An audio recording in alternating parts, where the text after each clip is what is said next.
If the KIA retreat instead of capturing Bhamo, it will hugely affect its political legacy and the public support that it can hope for.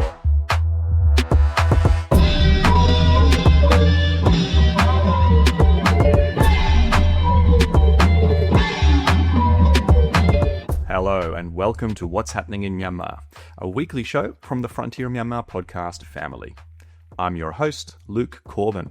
This is episode 40. It's Friday, August 15. Here at Frontier, we know how hard keeping track of events in Myanmar can be, and in this podcast I'm joined by journalists and experts to discuss some of the most consequential, convoluted, or just plain interesting developments in Myanmar. This week I'm joined in the digital studio by Hka San Lwi, Editor-in-Chief of Kachin Waves. It's a local media organisation that reports in Burmese and Kachin languages online on their website and Facebook page, which has over 1 million followers. We'll be talking Kachin State and the ongoing struggle for control of the city of Bhamo. But before that, I'll cover two significant developments elsewhere in Myanmar this week. And yes, they're still both related to conflict. So first, some important updates from ethnic armed organisations this week. Now, in the wake of the Arakan Rohingya Salvation Army attacking Arakan Army outposts in Maungdaw Township this past Sunday and Monday, the Arakan Army has held one of its relatively rare press conferences. Spokesperson Khain Thuka said several things of note. First, he denied accusations that the AA massacred over 600 Rohingya civilians in Danshalkan village in Buthidaung Township last year. He claimed that photos from the purported massacre actually show dead soldiers rather than civilians. However, as reported in a Frontier feature in November last year, there are credible reports that the AA committed crimes against Rohingya, including arson attacks and killings, when it took Buthidaung last year. Khain Thuka also vowed to block the regime's planned so-called elections in Rakhine State and insisted that the military is unable to retake any of the territory that it's lost to the AA since the 2021 coup. That is, of course, the vast majority of the state. However, the military is still reinforcing its coastal holdings in the state by sea, including the capital city Sittwe and nearby Chaupyu. And some media outlets are speculating that a land offensive from Sittwe into Kwanajun could be imminent. Then this week we also learned from Kachin Independence Army Vice Chair, Lieutenant General Gunmo, that the KIA has recently been meeting in person with resistance groups, including for the first time the Chin Brotherhood at its headquarters in Laiza.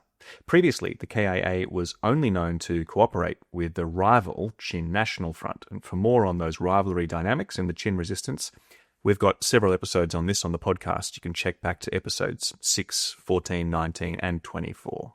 But Gunmo also commented on potential peace talks with the Myanmar military, saying that the military has offered to have talks online, but the KIA says they would need to be held in Myitkyina, and they're happy to send a delegation.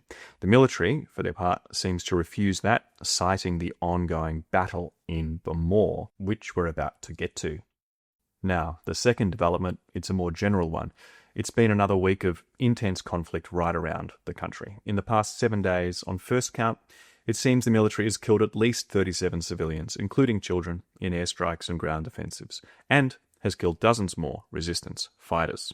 After recently retaking major resistance-held towns, Nangcho, Mobya, and the Beijing, the military is now applying significant coordinated pressure to resistance-controlled or influenced areas in the dry zone, roughly north, central, Sagaing, and parts of Mandalay region. Multiple columns are active, including recent conscripts, and backed by considerable air support. They're moving through these areas, leading to displacement, clashes, and arson. This broad offensive is ongoing at the same time as the military fights towards Mogok, tries to re-establish itself in Pakant, and attempts to reinvigorate the Aungzia column fighting for Karen State's highway to Myawaddy. It's now becoming more understood and more commonly refrained that the military has significantly improved its general mode of operation since its losses in 2023 and 2024. In this week's Political Insider newsletter sent to Frontier members, Go Naung Yo from the Military Defense and Security Institute helps explain how the military is shaking off its inflexibility and learning to adapt.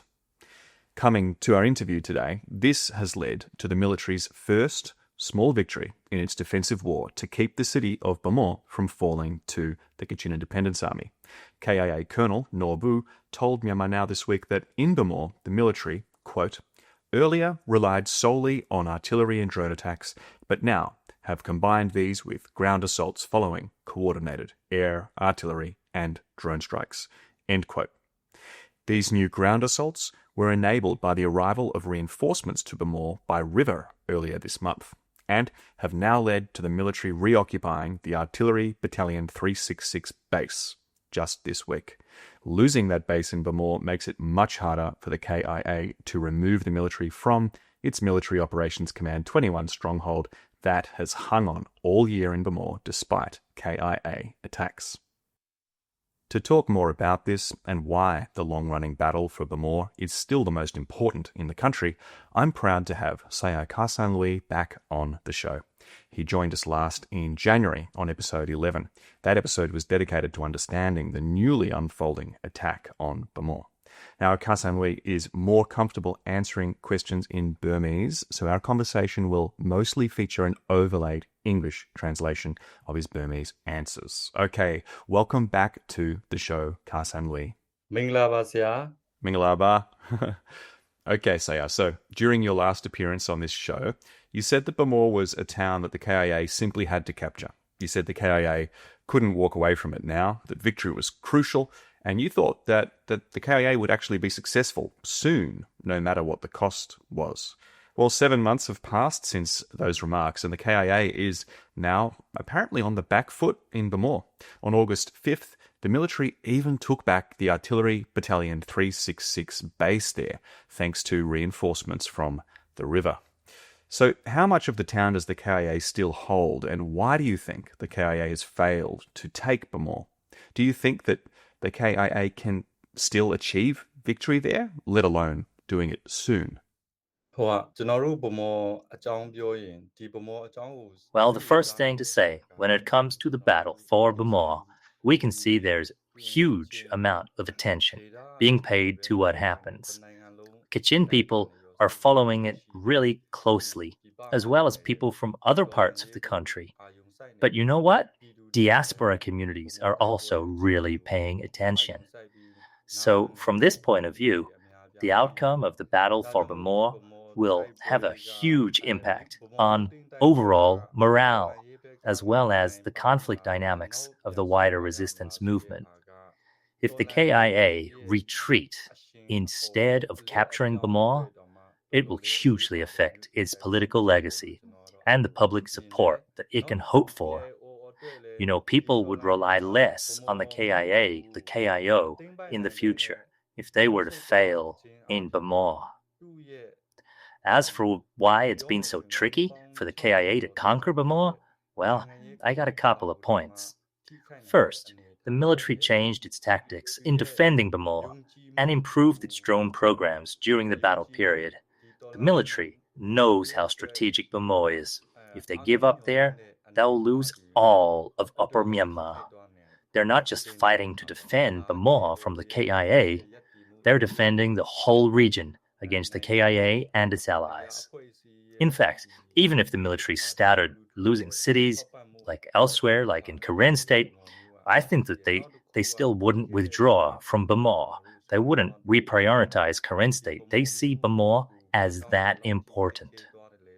Because if the KIA takes Bhamo, it'll be able to fully connect KIA-controlled territories to the many other areas controlled by its allies. The military is using overwhelming force to try and prevent this. Okay, another thing is that China is displeased that the KIA and its allies even attacked Bhamo. That's presenting some complications. You know, it's an interesting coincidence that the launch of the attack on Bhamo by the KIA, it coincided with Min Aung Hlaing visiting China and touring drone factories there. Now, like you said, the KIA has retreated from some camps that they previously occupied after those reinforcements in ships arrived. And yeah, I've heard that the military recaptured Artillery Battalion 366 and Bhamo Airport. But look, I'd say the situation is still volatile. There have been no reports or confirmations that the KIA is going to retreat or abandon the town. So my analysis is that the KIA is pausing to revise its strategy in Bhamo. It's not backing down.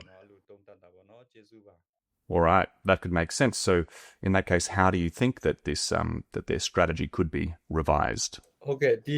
Well, if we look at the overall conflict landscape right now, like all over the country, things have quietened down quite a bit in terms of large-scale tactical offensives by resistance groups. Chinese pressure, it's calmed northern Shan State. The Arakan army, it's still clashing with the military, but it hasn't maintained its previous momentum in Rakhine State. It hasn't launched robust new assaults on the remaining 3 townships that are still held by the military there. And in Kachin State, resistance attacks, yeah, they're still going, but it's mostly just fighting over border camps. So, when I step back and I assess military strategy at this juncture, it seems clear that the military has improved its drone capabilities far beyond its adversaries, thanks to support from powerful countries. The resistance used to have the military advantage with their drone capabilities. That's now all being eroded. The military has acquired new, advanced technology that is making a real difference on the battlefield. And they've also been able to replenish their ranks with all these new conscripts. And now those conscripts are being deployed in Pekan and all over. So the military has been able to launch counteroffensives and stymie resistance groups with new human resources, new technology, new weapons. And because there's no major offensives going on in other parts of Myanmar, they've also been able to just deploy huge resources in Bhamo. Now, looking ahead, going forward, I can't fully assess how the KIA's strategy is going to change, but the military operation laid out by the KIA for Bhamo is still carrying on. How it continues, it depends not just on what happens in Kachin State, but also what happens elsewhere. What's the situation with KIA's allies? If the KIA continues focusing on its offensive in Bhamo at the expense of other locations, then the military will conduct counteroffensive only in that Bhamo area. They'll use even more force and resources to hold Bhamo. It'll be difficult if the KIA can't divert military resources from other battlefronts to Bhamo, because recently the military has reinforced 3 locations in Kachin State, Bhamo, Pekan, and in Myanmar. We can only wait and see how this is going to play out. Thank you, Saya. Yeah, well, that's the near future. Maybe let's talk a little bit more about what just happened with this flotilla of reinforcements that seems to have enabled the military to retake that Artillery Battalion 366, which is near the airport in Bhamo. These boats that sailed up the river, they weren't a surprise, and they were attacked by resistance groups many times over the 3 weeks that it took them to sail up from Mandalay to Bhamo. The KIA's General Norbu says that 7 of the boats were destroyed. But this clearly was not enough. And it wasn't as dramatic, certainly, as when the KIA hit 2 helicopters that were reinforcing Bhamo with soldiers' provisions back in May. So, what went wrong this time? Yeah. A lot of people are talking about this right now. Okay, the first thing is that the military, it sends a convoy of these boats up the river from Mandalay to Bhamo every single year during the rainy season. So yeah, the flotilla was expected. My own view is that the failure to stop the reinforcements from getting to Bhamo, it's related to the decisions made by the tactical operation commanders in charge of the actual ambushes on the river, as opposed to mistakes by the higher KIA leadership. The SITAT obviously analyzed how the boats would likely be attacked, how they would be ambushed by resistance groups. They did their homework, then they devised the best way to protect the boats and get them to Bhamo. Lucky for them, the resistance groups just used mostly the same tactics that they'd used in previous years. Some aspects the military did differently. Well, they relied more on air power. They hit possible routes and ambush locations with lots of airstrikes in advance of the boats, more than in previous years. They spent more on air support resources, for sure. They also used more boats. According to my data, they used to send maybe 7 ships every year. But this year, this last flotilla, it had between 17 to 20 ships. Some observers actually calculated more than 20 total boats. I think it's safe, though, to say that there was more than double the number than last year. And then the way that the flotilla advanced was quite systematic, with logistics boats like blocking, surrounding the naval vessels and the vessels that were carrying arms. So my assessment is that the resistance groups, the tactical operation command on the ground was just too weak to overcome the challenge and adapt to these changes. But yeah, while the tactical command was responsible for the flotilla getting through, anything related to Bhamo or military operations in Kachin State, at the end of the day, it's guided by KIA military strategy. So this failure has led to an overall rethinking of what to do in Bhamo by the KIA headquarters. But I kind of want to say that the public, they're more interested, they're more concerned with this failure to stop the convoy of boats than the KIA is actually itself. Okay, thank you for that assessment, Saya. Now, thinking about Bhamo itself, right? Now we've got locations that have changed hands multiple times. How does the city actually look now after such a long siege and this stalemate? Will it be able to resume and function like it did before? However this conflict for Bhamo actually ends up concluding, whether it's back to military or under resistance control? This fight for Bhamo has been going for about 8 months, and during that time the city has been affected by, massive destruction. This is mostly because of the military's airstrikes and drone bombs. But the devastation of the city itself, it's less of a concern to people than the idea that this destruction and all of these loss of lives, that it could go to waste, that the KIA can't capture Bhamo. So many people have sacrificed their property and their lives. The public, the KIO, the KIA staff and their families and our allies, for everyone, the biggest fear is a KIA retreat from Bhamo, nothing else. And regardless of who controls Bhamo, whether it's the resistance groups or the military, eventually rebuilding it will be impossible unless there is development in the political landscape at the national level.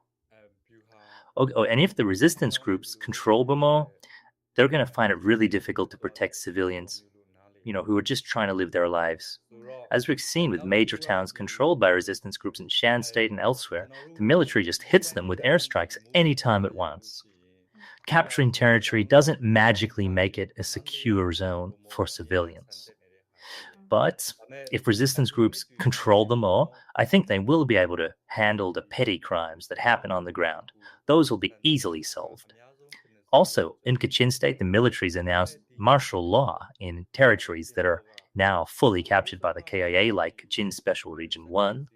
This means there's no guarantee of civilian lives even there. Yeah, it's a grim picture. Now, can we backtrack a little? You mentioned earlier that the future in Bhamo is also, what happens in Bhamo is also connected to what happens with the other allied groups with the KIA around the country there. So could you expand on that a little bit? Thinking about Bhamo, it means thinking about how, all of its impacts the whole wider resistance movement against military rule. The success of the KIA and Bhamo will impact on its Runudan Majang Masing, or that means Operation Eliminate the Root of Dictatorship, which has been laid out by the KIA headquarters. That'll in turn impact on the direction of the nationwide resistance movement. KIA has got a lot of alliances, but most of these alliances have no direct geographical proximity to KIA lands. For example, the KIA ally with the Arakan army, but there's a lot of complicated territory between Kachin and Rakhine states. When the KIA allies with Chen groups, there are areas controlled by the military in between their Chin lands and Kachin lands. If they ally with the Karen, it's the same. Practically speaking, there are currently so many limitations to the logistical support and opportunities that these alliances can provide. If the KIA can't break this status quo, which would really be helped by taking Bhamo, then it won't be possible to attack the military properly, like, for example, to threaten Naypyidaw. Okay, a little bit more about alliances. The KIA has always worked with alliances in its military strategy, going back decades, making alliances with other ethnic armed organizations, post-coup groups, the National Unity Government, or others. That's all part of this traditional, conventional KIA military strategy. But the truth is that, when the KIA got started, it had better and stronger alliances in the past. The Kachin people used to go hand in hand alongside with its, American and British allies, fighting against fascist Japan. Right now, we have no strong external alliance partner. There's no America. There's no China. There's no India. There's none of these, who can help the KIA practically fight the military. That's the departure from the history that we had. Resistance groups are forming alliances with one another now to fight against military rule, but most, they aren't well established. The KIA has many alliances with, less established and, under-resourced revolutionary groups. But we don't have any powerful alliance or assistance from a state actor, for example. And I mentioned that, example, the history of fascist Japan for another reason too. Because right now, the Sitat actually acts far worse than fascist Japan did. Civilians are really suffering. People are experiencing far worse than they did during the era of imperial Japanese occupation. The military is even conducting airstrikes and committing mass killings, targeting social events such as funerals. When it comes to cruelty, we are experiencing far worse than in the past, right now, but with weaker allies. Okay, so all right, let's go a little bit longer term now. The military has made all these declarations over the last few weeks about preparing the ground for its attempted elections. Now, it's unlikely that those elections would be anything close to free and fair, let alone competently run, but that's not the point. Now, supposedly at a military commission in Naypyidaw on Tuesday, coup leader Senior General Min Aung Hlaing said that the election law doesn't even require a certain percentage of the population to actually vote, and that if 50% or more of eligible voters participate, then the election would represent the will of a majority of the people. Now, given the military's lack of controlled territory around the country and its disenfranchisement over the years of millions of citizens, I think that's quite a low bar indeed. So how do you expect voting to occur in Kachin areas? Would the KIA try to prevent voting in military-controlled urban areas? Could it interfere with voting in Pakan or Shwegu or Myitkyina?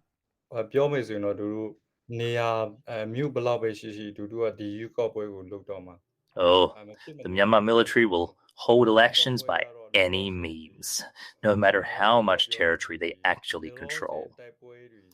I can't say right now, though, whether they'll put polling booths in the areas with ongoing fighting, though. They could do something like set up polling booths in other townships, like if fighting's continuing in Bhamo, they'd set up the polling booths for Bhamo in Myitkyina. For Pecan, there's fighting ongoing, it's unlikely to have voting there. But, the SITDAC controls urban Xuegu, voting there is possible. The NUG is the one that will be most directly impacted by these military elections, as their mandate comes from the 2020 elections. The role of the NUG in the international diplomacy arena is going to become defensive. Until last year, they were sort of a step ahead of the military in the diplomatic arena. Now they're slowly fading away. After the military elections, there might be a change in the role of the Permanent Secretary to the UN, for example, Jormo Tun. The decline of the NUG's mandate, its alliance with the KIA and other revolutionary groups, and declining position in international diplomacy, all of that will together impact the revolution. The whole political landscape could change after these military elections. Yeah. Thanks for those thoughts. Now, one super quick last question, because I know that this has been affecting you.